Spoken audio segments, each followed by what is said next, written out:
This 3DS XL Galaxy Edition was found in a yard sale. This thing is worth over $300, but obviously only if I can fix it. And while it looks pretty good at first on the outside, once you start looking into it, it's got a few things wrong. Firstly, there's this little dimple right here. That's because somebody used the wrong screw right there. The reason I know is because I've done that before. We've also got some missing buttons. There's a loose screw. It also came with this bag with another loose screw, and it looks like there's something going on with the top screen. I'm guessing somebody tried to replace it and failed, and now this is what we have. But let's try and turn it on and see what happens. Oh, we get nothing. No lights at all. Okay, that's not good news. Let's get the back cover off and see if it has a battery. And no battery, okay. That's actually sort of good news. I'm gonna dig up a battery for it and then we can test it. Okay, and battery is installed. Just gonna leave it right there without the back cover on it, or the bottom cover, to see if it's gonna try and power on, or what exactly it's gonna do. Here we go. Still nothing at all. Okay, let's see what happens when we put a charger on it. Oh, we get a charging light, that's good. This battery could be dead. It is brand new, so sometimes it takes a bit for them to get charged. Let's see how much voltage is on it. Okay, and we have 3.8 volts. Okay, so that's pretty much fully charged. Okay, let's try this again. We get the charging light, but we just get nothing. There should be a blue light right here, and there's definitely not. Okay, well, we got to get this thing taken apart and see exactly what we're dealing with here. You can tell this thing has definitely been taken apart, probably multiple times, partially because there's little marks around these little circles here, and we're also missing some screws. Let's go ahead and just get this battery out. Hopefully, there's not too much damage when we open this thing up. I often find that when people try to open these things up and they don't know what they're doing, and they try to take the motherboard out, they mess up the connectors on the board, because these have a different kind of connector than some of the other 3DS XLs. So we'll see if that's the case. It wouldn't surprise me at all. Okay, here we go. Next piece coming off. Okay, and let's get that bottom piece off. And yep, I can already see this connector is messed up. This one might be okay. That one's okay. We got a missing locking tab on this one. That's for the backlight, so that's a problem. This connector's also messed up. If you mess up one of these, you'd think they'd be like, yeah, maybe I shouldn't do that anymore, but pretty much all of them need some work. These ribbon cables are really messed up, so that's going to be a problem. But we got to check over here and see what's going on this board. That might be the reason we're not getting any power to the console. So let's take that off first and check the fuses. That's a pretty common thing with these. We just have this cable and these 4 screws. And then this little daughter board will come right off. And then we have this ribbon cable here, and we're off. Okay, let's check this fuse. And the fuse on this one is just this little green component right here. And a beep means the fuse is good. So there is this chip on the board. There's several other components, but usually if the fuse is good, then the board is good. So we're gonna move on. I can swap in a known good board too if we need to, but we're not gonna worry about that anymore right now. Let's get to this main board, because we've gotta fix these ribbon cables over here if we have any chance of this thing turning on. So with these types of connectors, all you have to do on these is just pull. You don't need to flip any locking tabs up or anything. These black connectors, that's all we gotta do. This one at one point had a locking tab. Same with this one over here.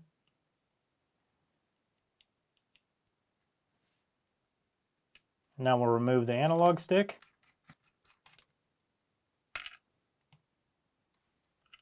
It's just those 2 screws, and then that locking tab for the ribbon cable, and it comes right out. Now we're going to remove all of the other ribbon cables that we can get to. This one and this one. That one just popped right out. Oh yeah, because it's under tension, because these ones are just jammed in here. I can already tell that's not going to be good. And with the screws out, it'll just come right out. We got to just flip it up though, just like that, because these cables are a problem, and I'm thinking they actually might be broken. That does not look good at all. Okay, there we go.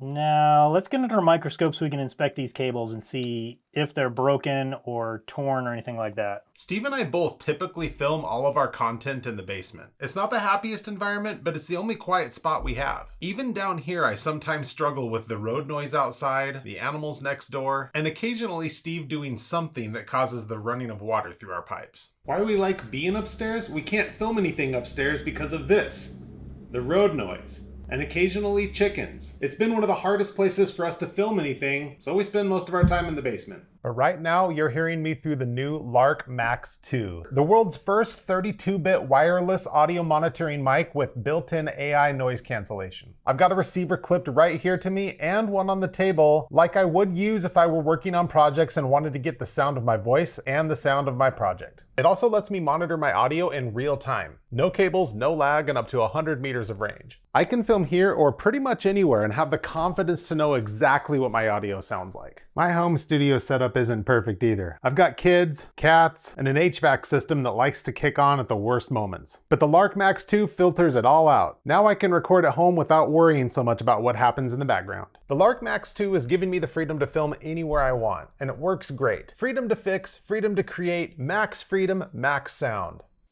Okay, this first ribbon cable looks fine. Oh, look at this one. Yeah, we got a major tear in this one. Look at that. And what about this one? This one might be okay, but it doesn't really matter. We need to take the whole top screen apart so we can replace this one. Honestly, I'm not surprised at all, and actually this is probably a good thing because this screen does not sit in here how it should. There's like a ridge right here that my fingernail catches on, and a much smaller one over here, so the screen is not fitting in there how it should anyway. So we got to get these two screws out. So they replace those with the correct screws. Those tiny ones are the right ones, but there is that dimple on the back still from them putting the wrong one in.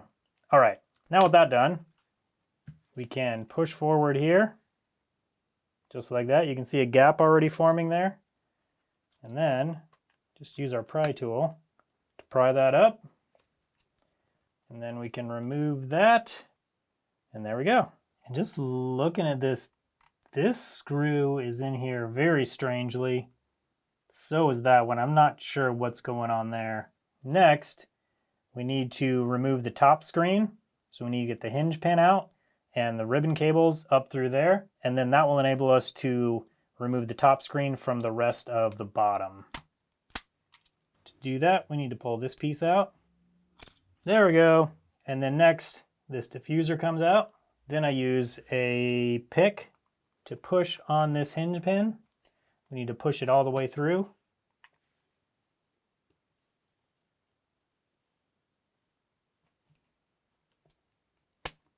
There we go. Okay, it should be loose from that side, or really close to. It's not quite all the way loose. I need to push it in a little further. Okay, there we go. Okay, now that part's loose. Now we need to get these ribbon cables through. There's a little slot right there that they go through. And this red cable also needs to go through. That was not done correctly at all. This is actually going to be really hard to do correctly because these ribbon cables were not installed correctly, so it's going to be really awkward, but here we go. That one's good, that one's good. Now we got to get that one through there. Okay, got them all. Now I should be able to sort of lift and push these through. There we go. I think this bottom half is good. I don't think there's too much work we need to do other than putting new buttons in over here. So that's the good news. This top half though, definitely needs some work.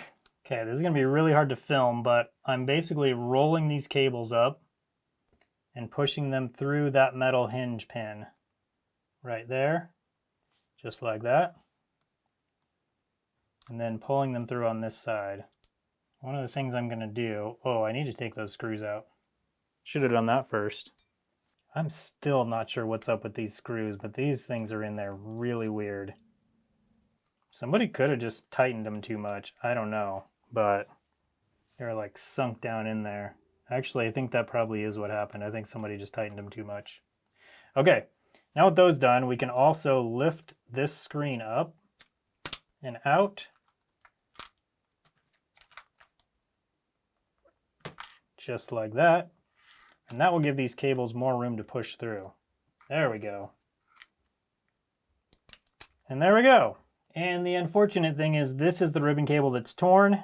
That's the ribbon cable for the screen. So we need to replace this top screen. The top screens, other than the motherboard, the top screens on these are pretty much the most expensive thing to replace, but I got a pretty good deal on this, so it's still okay that I have to do that. I just need to get a new screen coming, so I'm gonna get that done and then we'll come back and finish the job. I actually did find a top screen for this thing, so I just had this sitting around in a parts bin.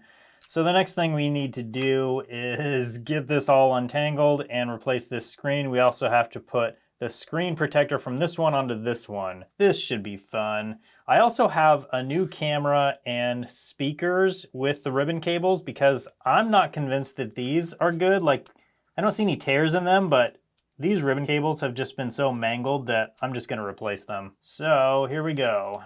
Need to just replace everything pretty much. Okay, there's that one. Camera.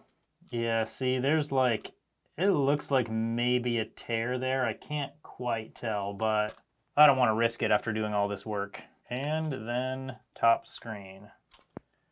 So this part is what we need to place onto this screen. This is always a difficult part to get right. Also, there's a bunch of hair and junk on this adhesive, so I'm gonna clean that all up and then we'll get this thing replaced. All right, so the first thing we need to do is remove this screen protector along with this black adhesive.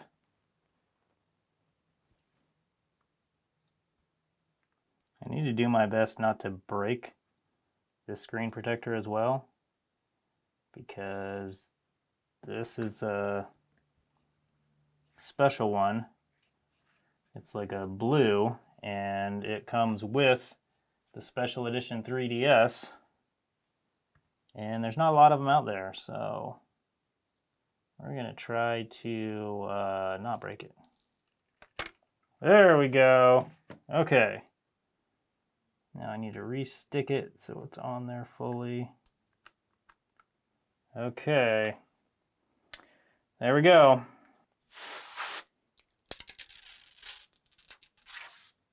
I'm going to quickly go from here to here. Okay.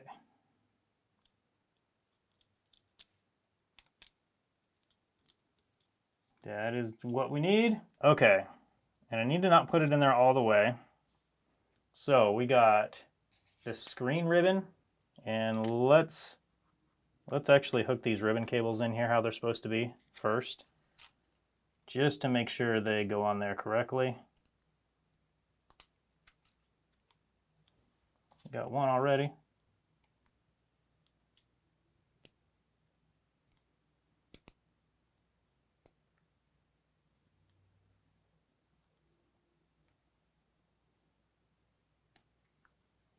Okay, we're good there. So the top screen ribbon goes on the bottom, and then the speaker ribbon goes next, and then the camera ribbon goes after that. We have this new camera ribbon right here that will go up there. So this is the order. And then these need to wrap around each other to go through that hinge. This will be fun. Okay, and then they also need to wrap under that red cable. So we need to pull that out a little bit. There we go.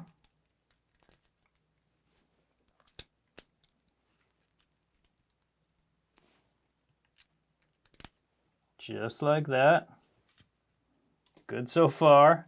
This process is so tedious. You're lucky you're just watching it on YouTube or Facebook.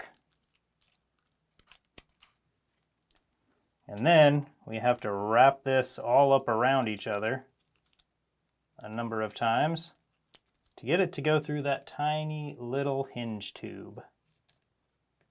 So here we go. Okay, the cables are wrapped up pretty good. We may need to go a little bit tighter to get them through that pin. There we go, we're getting it. Like I said, this is probably the most difficult part of this repair.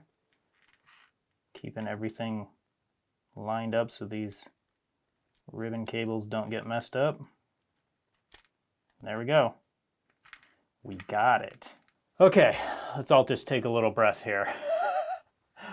That is so hard to do.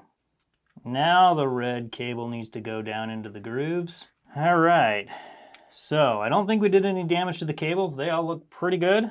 So now we just have to finish getting this all set up in here. Now we can flip this down. Now it goes just like that. Now this one goes across here like that. And then the camera goes up here. Just need to put these screws in and then we'll be ready to move on. So now, this is done. Now the rest should be easy, right? Except for, we still gotta figure out why this motherboard doesn't turn on. This is a lot of work for a console that I don't even know if I'll be able to fix. And now that that's done, we need to get this cable and these 3 cables through this hinge. This is a lot easier of a hinge to get through, but it's not necessarily saying much when this one's so difficult to get through. So, I like to put it up like this. Just like that, and then try and slide these through that little groove. There's 1, 2, and, oh, did we get them? Did we get them already? That's great news. So that's on there. Now we need to get this part through this case right here. Come on, there we go. Okay, now we need to slide this hinge pin through that hinge. We like to keep it about right there, not fully open, but almost fully open. And I think that's it. Now the diffuser goes in, just like that. And then this black piece goes in that kind of holds that all together, just like that. And now, this should, yep, be able to close just like that. And then we can get the back piece on. So we need to make sure everything is aligned correctly. And it is. Now somebody kind of messed up this plastic right here when they were trying to get this on or off. So I need to bend that back to where it needs to be. That's a little better. This kind of all needs to be correct so this sits in there correctly and doesn't have any weird gaps or anything. Okay, but let's try and fix this little mark right here first. See if we can get that to go down a little bit without breaking anything. I got it a little bit. That might just have to be how it is because it's not moving at all other than the little bit that I got it. Okay, so now this needs to go on here and we need to kind of push it down on the top and then slide the whole thing back this way. So I'm going to get the top on like this and then we're going to slide it back.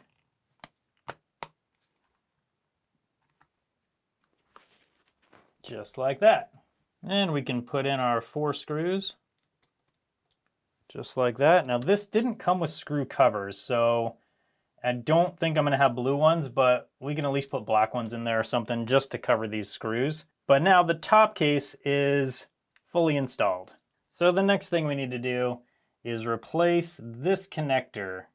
So I've got another board with a similar connector right here. So I'm going to steal it from this board and put it on this one. Let's get under a microscope so we can actually see what we're doing. So this is the connector we need to remove. I have some flux on there already.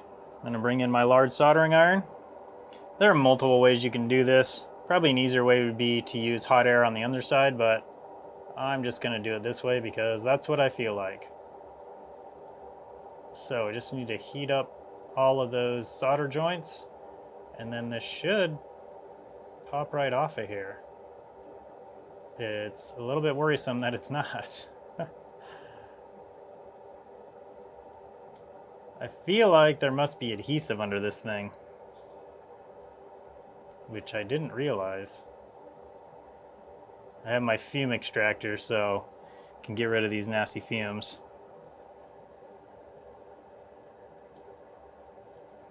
Yeah, I expected that to just come right off, but must be adhesive under it. All right, well, I have to melt this off a little bit more than I was thinking I'd have to. Get a little more flux on there. Oh, this might be a different connector than the other one I have. Didn't realize these had pins on the front and the back. So this is the connector I have for it.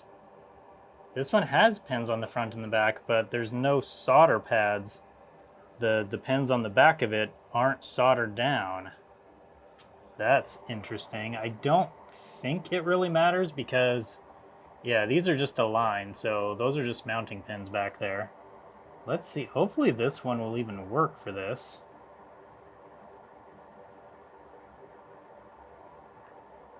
Okay, yeah, it looks the same. All right. Let's get it lined up. Get those pins soldered down, and we'll be good to go. Okay, I'm gonna use my micro pencil soldering iron. I'm gonna kind of hold this in place once I get it aligned here.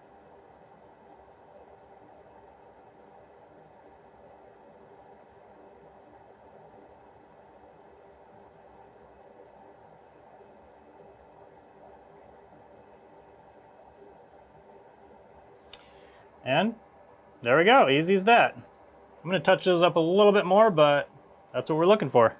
I'm gonna put my tweezers down on the top of this just to make sure this is soldered down all the way nice and flush against the board.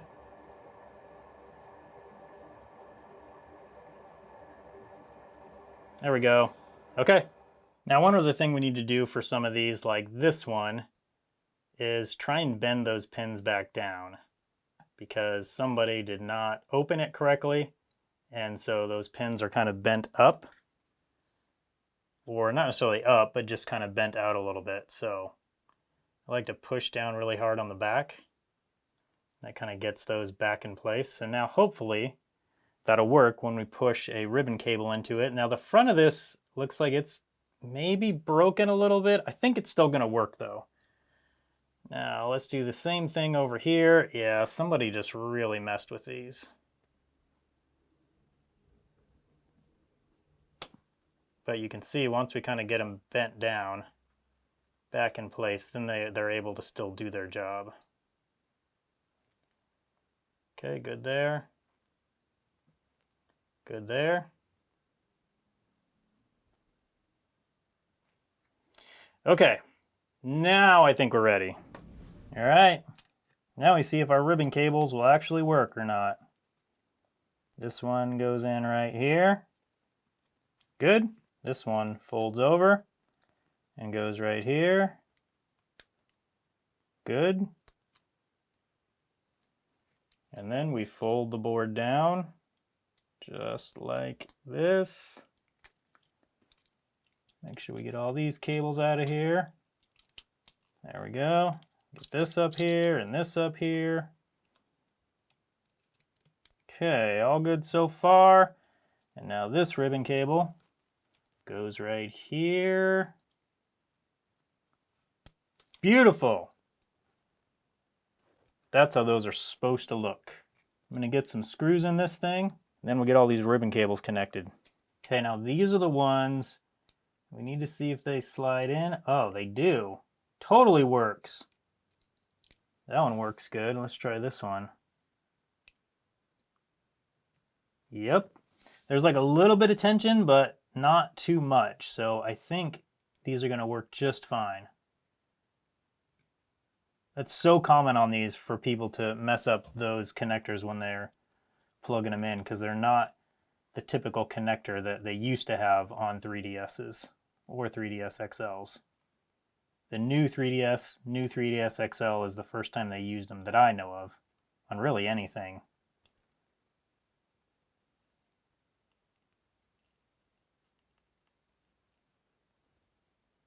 I really hope this thing works after this. This has been a lot of work. Okay, and this is the one we replaced. Oh yeah, that feels good. Okay, great news. Now, circle pad. Okay, we will get the ribbon cable in. Now there's a trick to getting these in. I'll show you what it is. And I'm going to line up this hole with this. So then we just bring this over, push it in. There we go. It's aligned and fully inserted. Now we just put the screws in and we're done with that part. Now for the power board, I have a replacement that is supposedly good that I'm going to put in because it could just simply be a power board issue on this 3DS. Now this one already has that connector on it, or the ribbon cable installed, so we'll remove that. We'll install the ribbon cable that's already on here, just like that. Now we'll connect this ribbon cable, put the screws in, and then it's almost ready to test. All right, and now we can plug in the cables for the bottom case, bottom shell.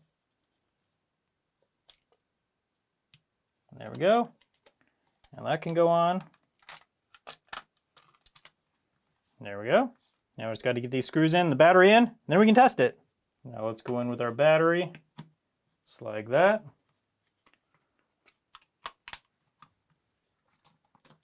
Okay, how does she look? Okay, good so far. Inside also looks pretty good. Got to fix those screw covers. Now it's time to test it. Here we go. And what do we get? Blue light, that's good. Do the screens work though? Nothing on the screens. Oh, there we go. Okay, let's take the screen protector off real quick. There we go. Okay, the slider tabs work. That works. L and R button works. Circle pad works. Everything works. So I spent $130 for this from eBay, and it took about $20 for the screen, probably another 20 bucks for the other ribbon cables that I replaced. But given that I can probably get around $300 for it, I would say that's a pretty good deal. Oh, and I did put some screw covers on here. They're not for this console. I need to get some blue ones, but at least it looked better than just bare screws. If you want to see a video where I bought 13 broken Nintendo 3DSs, I'll put a link for that video up on your screen now so you can come hang out with me over there and see how many I could fix. Thanks so much for watching today, and I hope you have a good one.